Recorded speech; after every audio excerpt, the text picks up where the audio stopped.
Bonjour, chers élèves. Dans cette vidéo, je vais corriger l'exercice 3 du devoir libre numéro 1, première année, sciences maths. Dans la vidéo précédente, j'ai déjà corrigé l'exercice 1 et l'exercice 2. L'exercice 3, il comprend deux questions. Elles sont indépendantes. La première, soit AB appartient le couple AB appartenant à R au carré, montrant que la proposition suivante est vraie. Quelle est cette proposition? C'est une implication. L'hypothèse, quel que soit epsilon strictement positif, la valeur absolue de A moins B est inférieure à epsilon, et je vais montrer qu'il implique bien sûr A égale à B, et je vais montrer que l'implication est vraie. Et dans la question numéro 2, il y a un raisonnement par récurrence. Donc, je vais traiter la première question. Donc, soit le couple AB appartenant à R au carré. Montrons que, donc je vais montrer,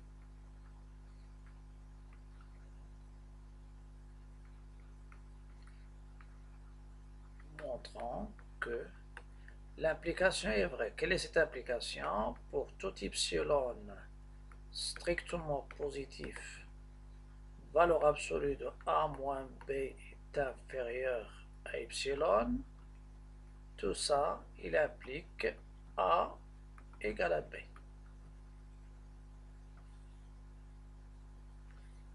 Montrant bien sûr que cette proposition est vraie. Je vais procéder par supposer, montrer. Supposons que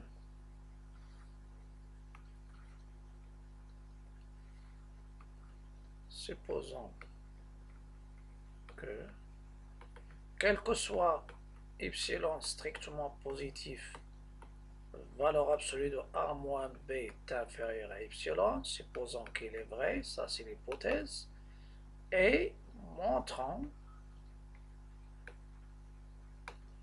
que A est égal à B. Bien sûr, sous-entendez vrai. Donc, je vais supposer, normalement, je vais utiliser le raisonnement par absurde. Donc, je vais procéder par raisonnement par absurde. Donc, le raisonnement par absurde.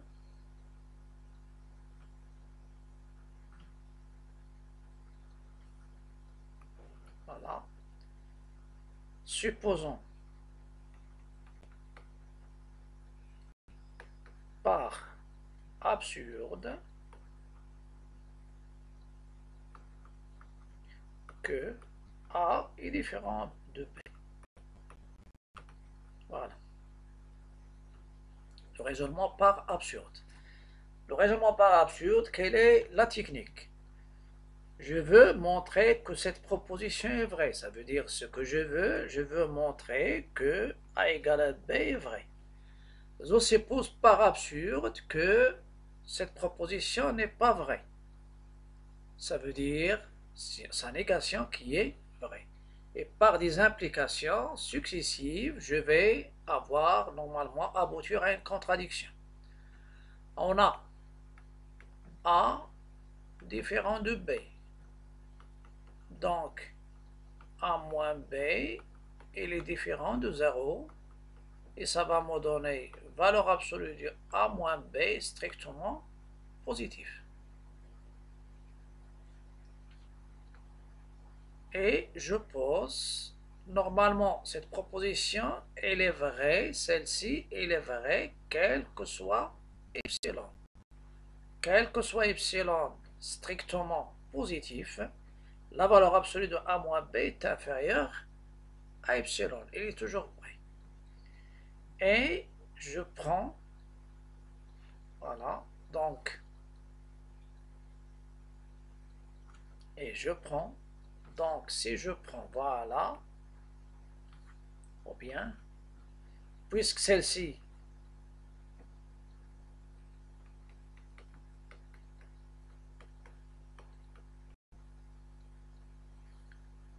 et puisque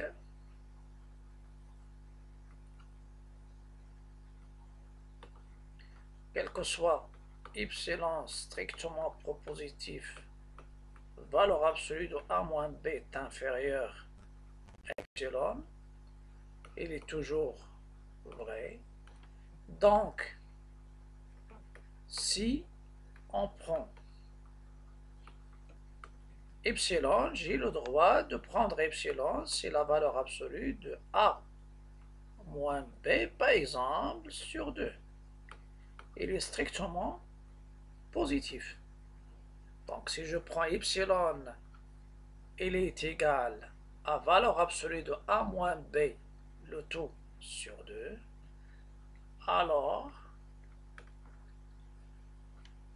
puisque celle-ci est vraie, quel que soit epsilon, donc, si je prends epsilon, il est égal à valeur absolue de A moins B sur 2, alors, valeur absolue de A moins B, ça sera inférieur à valeur absolue de A moins B sur 2. Et ceci implique, maintenant, puisque valeur absolue de A moins B est différente de 0, donc je peux simplifier, et ça va me donner 1 qui est inférieur à 1 demi. Et ça, bien sûr, c'est impossible. Donc, ça, c'est impossible. On dit que ce qui est dans ça, c'est impossible.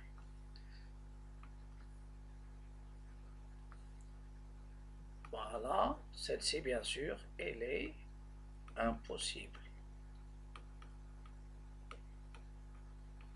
Ou bien, on dit, ceci est absurde. Donc, puisqu'il est absurde, donc, ma supposition est fausse. Donc, ma supposition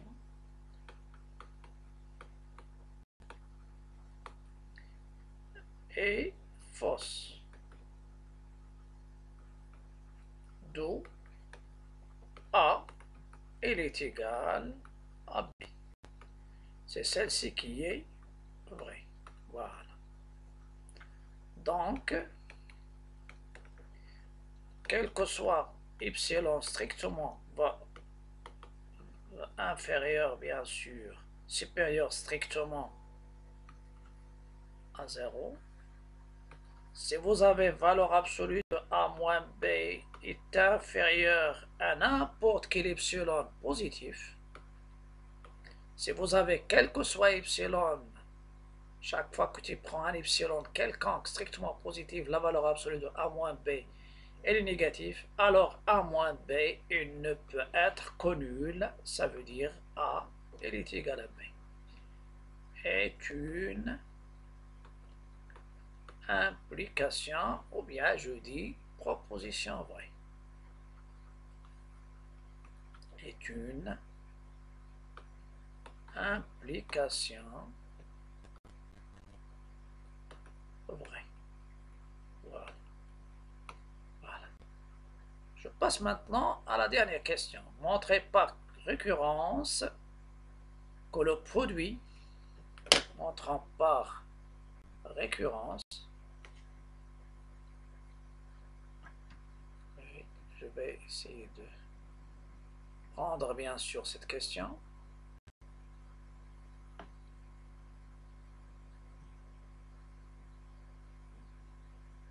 Voilà.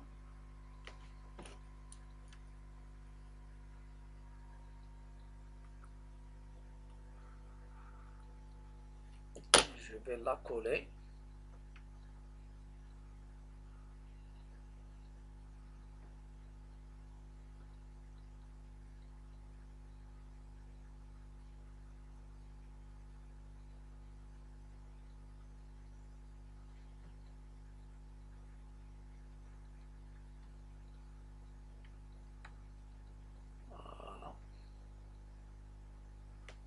Donc, ce que je vais montrer là par récurrence. Montrons par récurrence que, dans ce cas-là, je vais poser en pause Sn,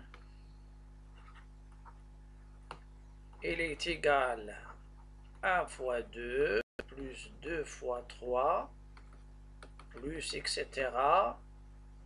n fois n plus 1. Ça veut dire c'est sigma. Je peux avoir celle-ci, c'est sigma. Sigma des k.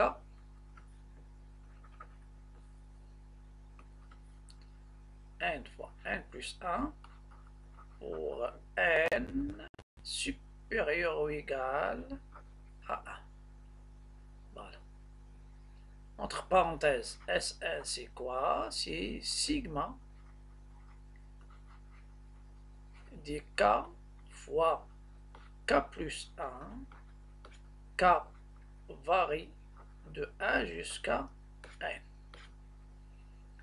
Donc, on pose et montrons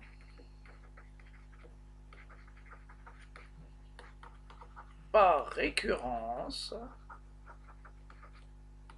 que, quel que soit n supérieur ou égal à 1, Sn, c'est quoi? C'est n facteur de n plus 1 facteur de n plus 2, le tout sur 3. Sans doute celle-ci, j'ai déjà démontré celle-ci dans un exercice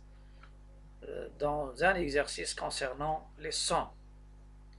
Je commence par l'initialisation.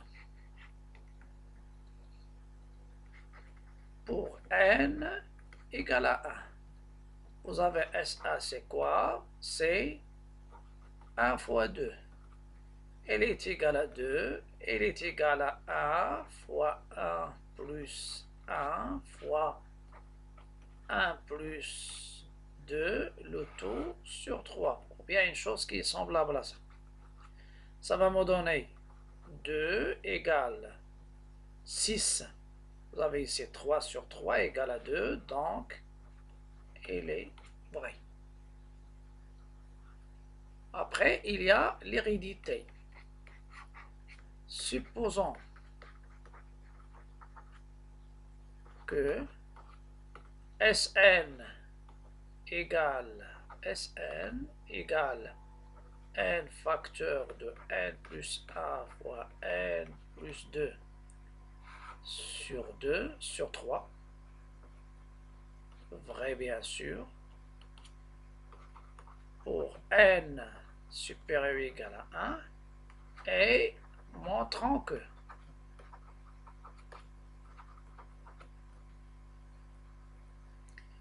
Sn plus 1 égale, à la place de n, je remplace n par n plus 1.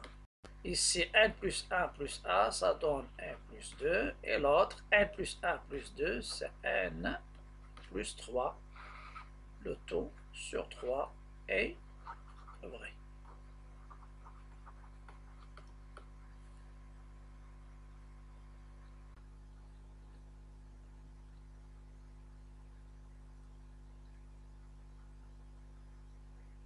Donc, je vais montrer que Sn plus 1, il est égal à n plus 1 fois n plus 2 fois n plus 3, le tout sur 3. Et je vais revenir à Sn plus 1. Sn plus 1, c'est quoi? C'est sigma des k. Sigma de k fois k plus 1, k varie de 1 jusqu'à n plus 1.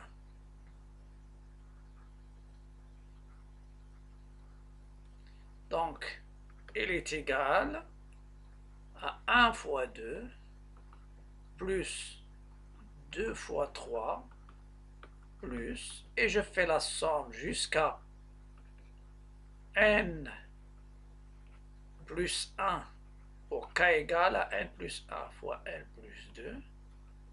Mais n'oubliez pas qu'avant de prendre k égale à n plus 1, il y a k égale à n. Donc c'est n fois n plus 1. Donc vous pouvez remarquer que Sn plus 1 c'est quoi? c'est Sn, celle-ci c'est Sn, plus n plus a, facteur de n plus 2. Toujours les sommes. La somme d'ordre n plus a jusqu'à n plus 1, c'est la somme Sn plus le terme relativement à n à k égale à n plus 1. On sait par hypothèse de récurrence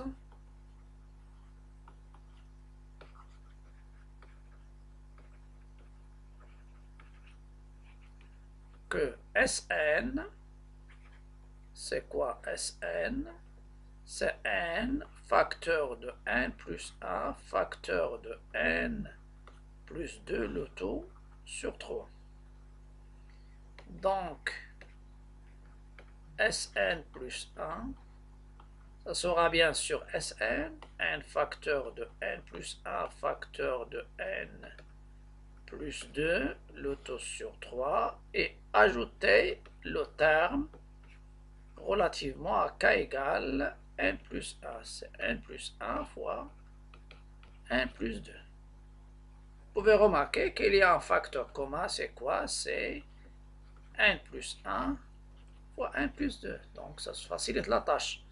Donc ça va me donner n plus 1 fois n plus 2. Facteur, ce qui reste ici, c'est n sur 3. Et il y a plus 1. Je réduis au même dénominateur. Ça va me donner n plus 1 fois n plus 2 fois n plus 3, le tout sur 3. Je pense que c'est ce que je veux démontrer. Donc c'est n. Et ça va me donner le produit, c'est n plus 1 fois n plus 2 fois n plus 3, le tout sur 3. Donc ce qu'il faut démontrer, donc il est vrai. Voilà, il est vrai. Il me reste maintenant la conclusion. D'après le principe de récurrence,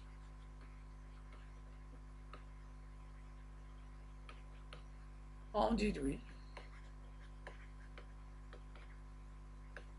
que pour tout n supérieur ou égal à 1, Sn, c'est n facteur de n plus a fois n plus 2, le tout sur 3. Et j'ajoute ici vrai. Après, je vais corriger l'exercice 3.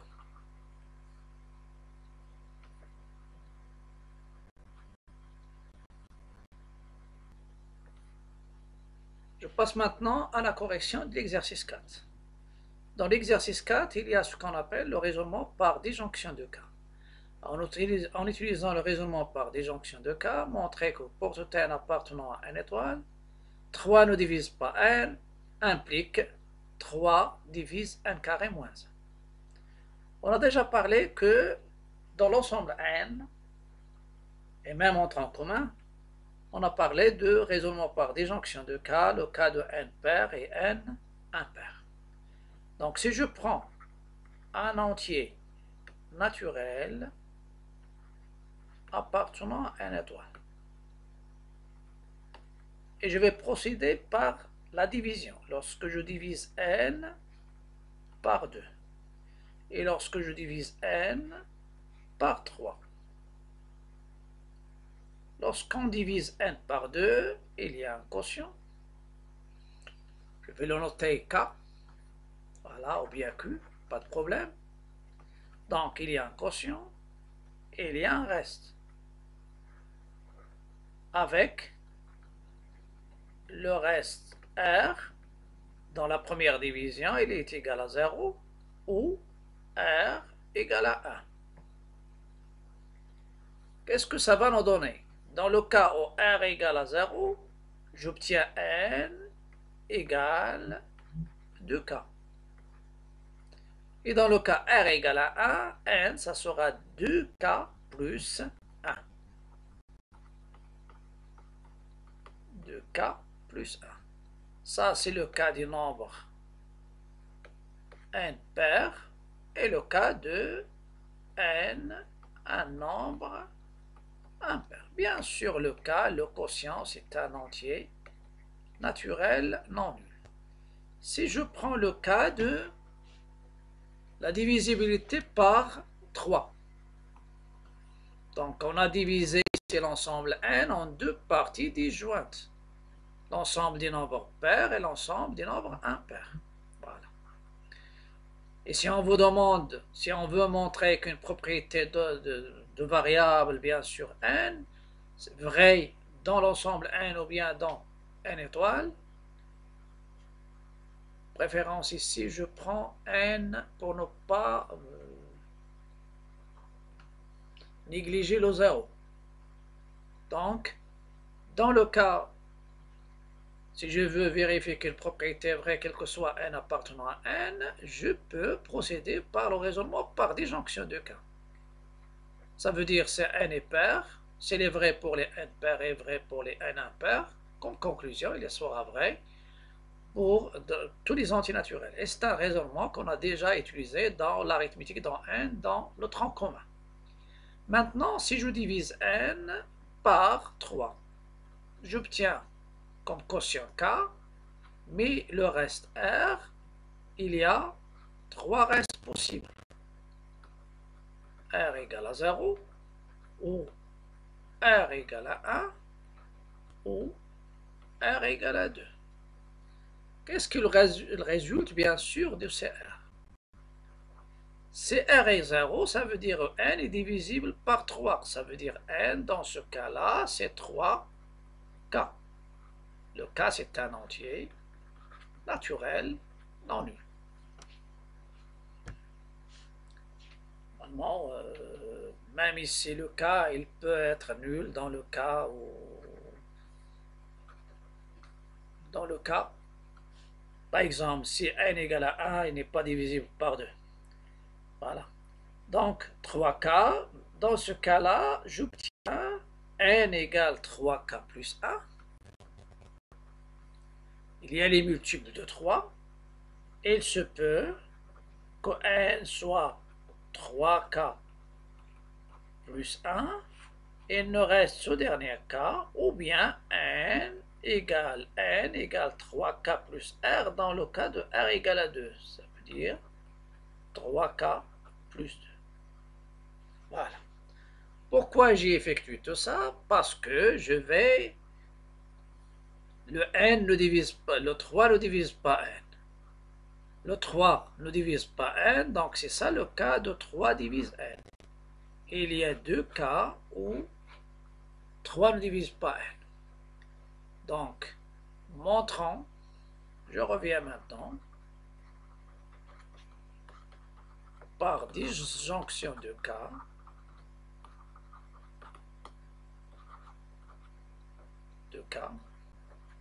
que pour tout n appartenant à n étoile,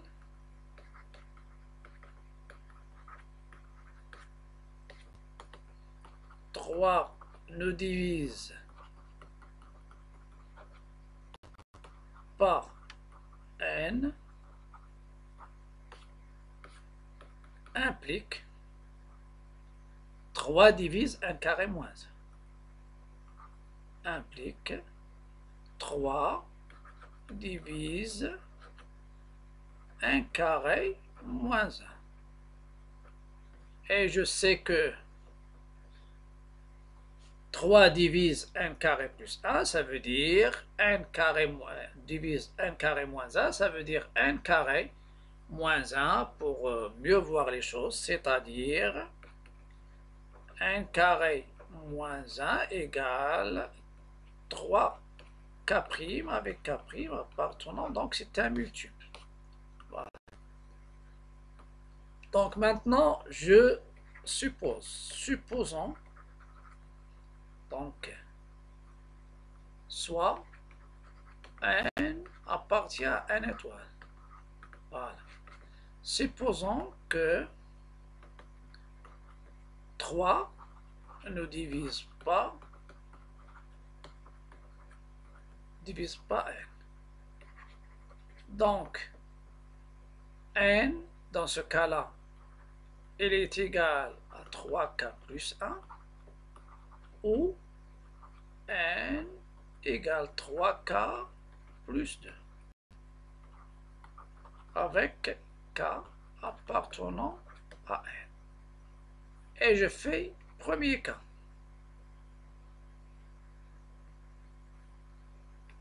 Et montrant que 3 divise,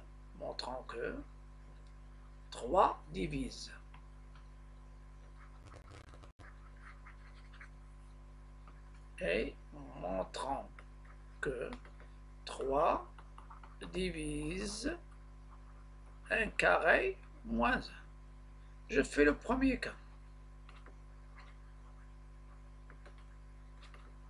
Si n est égal à 3k plus 1 avec k appartenant à n, alors je vais calculer n carré moins 1. 1 carré moins 1, c'est quoi? C'est 3k plus 1 au carré moins 1. Égale 3k au carré, c'est 9k au carré, plus le double produit, c'est 6k, plus 1 moins 1. En simplifiant, ça reste 9k au carré plus 6k.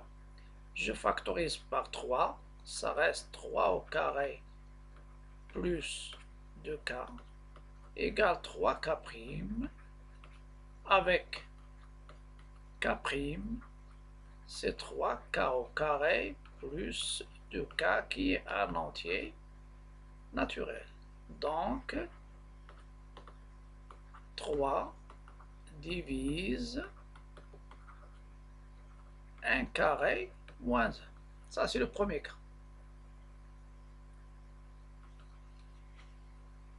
Le deuxième cas. Deuxième cas.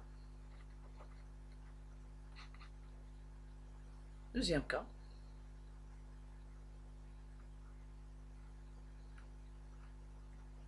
Deuxième cas, c'est le cas de n égale 3k plus 2. Et ça va, on va suivre les mêmes démarches.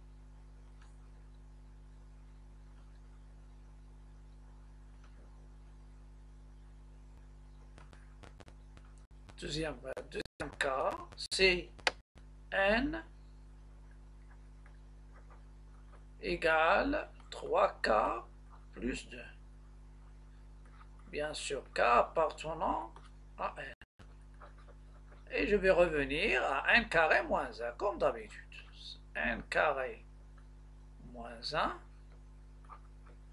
égale 3k plus 2 au carré moins 1.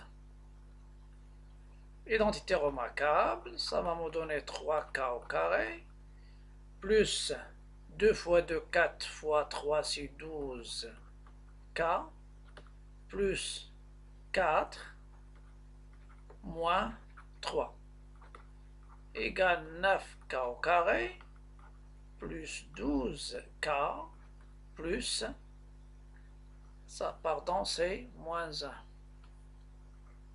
Voilà, c'est moins 1. Moins 1, ça veut dire plus 3. Divisible par 3, deuxième divisible par 3, troisième, donc la somme, ça sera divisible par 3. Je factorise, ça me donne 3k au carré, plus 4k, plus 1, et je vais poser ça, c'est k' égale 3k' avec k' c'est quoi? C'est 3k au carré plus 4k plus k. Et donc k', il appartient bien sûr à l'ensemble n. Chaque fois qu'il y a la divisibilité, il faut penser aux multiples. D'où 3 divise n carré moins 1. Dans le raisonnement par disjonction de cas, il faut terminer les cas par conclusion.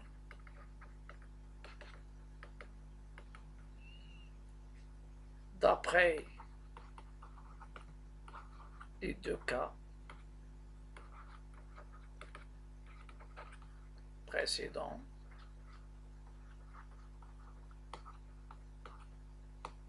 on déduit que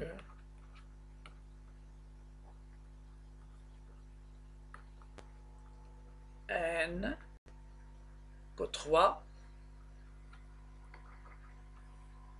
on déduit que quel que soit n appartenant à n étoile, 3 ne divise pas n. S'il ne divise pas n, donc il ne s'écrit pas sous la forme de 3k. 3 ne divise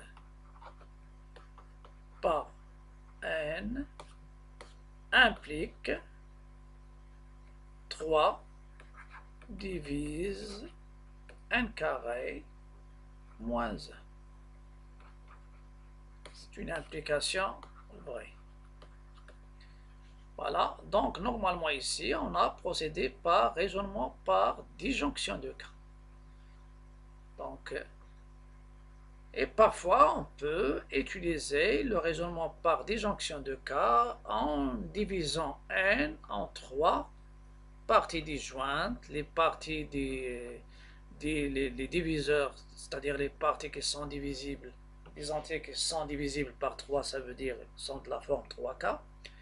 Et il y a deuxième partie suivant le reste 1, ça veut dire 3k plus 1, le reste par la division euclidienne de n par 3. Et troisième cas, ça sera le cas où n égale 3k plus 2, c'est-à-dire dans les entiers, dans le reste, dans la division euclidienne par 3, il est égal à 1. Il est égal à 2, pardon. Donc avant de quitter, toujours, je vous invite à cliquer sur le bouton s'abonner. Aussi, il faut liker, partager, commenter. Et n'oubliez pas que il y a j'ai une page Facebook que vous pouvez la consulter et c'est déjà intitulé Soutien Math Mjid,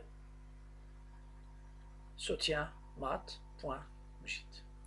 Donc, ce qu'il ne faut pas oublier, c'est cliquer sur le bouton s'abonner. Merci et à la prochaine vidéo. Donc, merci et à la prochaine vidéo.